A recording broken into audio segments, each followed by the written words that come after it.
Hi there, it's Claude Larson getting back to you about the compositions that were in my previous video. So what I had done previously was I took 5 pieces of paper that were in my collage stash that I had enough of, I could use repeatedly, and I cut out 5 shapes and I collaged them down on a 6 by 6 inch square piece of paper. And none of these are precious, by the way, and this paper is not expensive. So this is just one of those inexpensive experiments that can be really valuable and teach you a lot of things. So this one, I talked about the composition. It was very centrally located. It was very calming.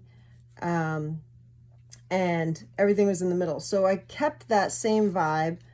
Of course, I did something a little different.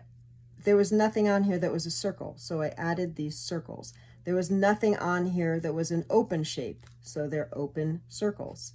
And they're also evenly spaced, so it keeps the composition evenly spaced. It is one of a million options of what I could have done with this. So again, just something to play with. Did I want to keep the composition quiet? In this piece, I decided that was going to be the first experiment. From there, I had this one, which I considered sort of an urban landscape, and I did have quite a bit of negative space, so I carried this over to here. What I like about, I chose this one color, and I just used, again, one color for the sake of experimentation. It really does bring this sort of yellow ochre color down into this paper right here. It's also technically red, blue, and yellow, which is the 3 farthest points on a color wheel. And it was just like, okay, an open shape because these are all solid. And I extended it. So it's sort of reaching into the sky if I think of this as a landscape. The next one I had very busy and then quiet. And I could have taken this line and I could have brought it down here and made, but I felt like it would have divided the composition. This is very busy, still quiet. I could have taken this across this way and made a connection, but I chose to stick with busy, right?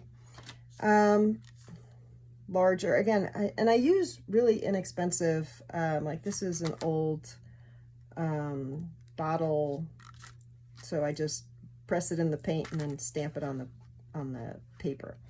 So this was just an abstract composition, and this I sort of mimicked. Okay, this, everything is horizontal, this is up and down. I'm going to add a little more up and down. I could have made this horizontal. I didn't want to have more of the yellow across here.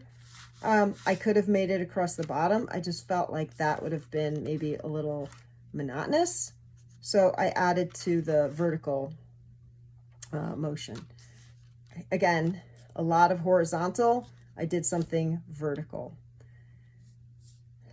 And this is, a solid shape, smaller. It kind of speaks to these dots over here. It a little bit speaks to, there's only this one line of yellow over here. But it's something different. Everything is rectangular. This is round. Everything there's only one of, this is a pattern. So what I'm really playing with is adding a pattern to each of these just to see how a pattern will hopefully improve the composition. It doesn't always improve the composition, but it should relate, and you should have a reason for why you're putting a specific pattern down.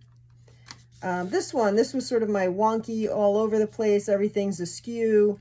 This was the grounding factor because it was vertical and everything else was off kilter.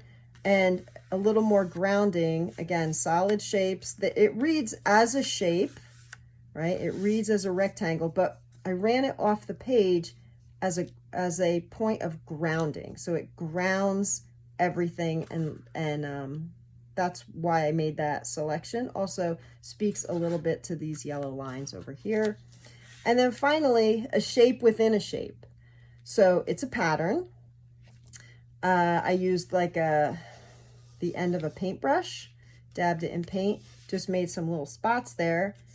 It speaks, here we have got these, you know, energetic diagonal lines crisscross, and this is very stable. It's set in, it's contained within the composition. So I don't want you to try to replicate what I do, but I think playing with this kind of composition is great for learning things about how to compose things. But then playing with pattern is also a useful way to see how repetition can help bring together a composition. I'm not a big fan of repetition within the composition. Like I wouldn't have a gray rectangle and a gray rectangle and a gray rectangle, but within this composition, having something that is different from everything else as a pattern, I find that that generally enhances a piece. Okay, hope this is useful. I hope you go play with your stuff. And this can be done with junk mail and a glue stick on the back of more junk mail if you don't want to purchase or use any of your supplies. Okay, have a great day. I'll be back with you soon. Bye.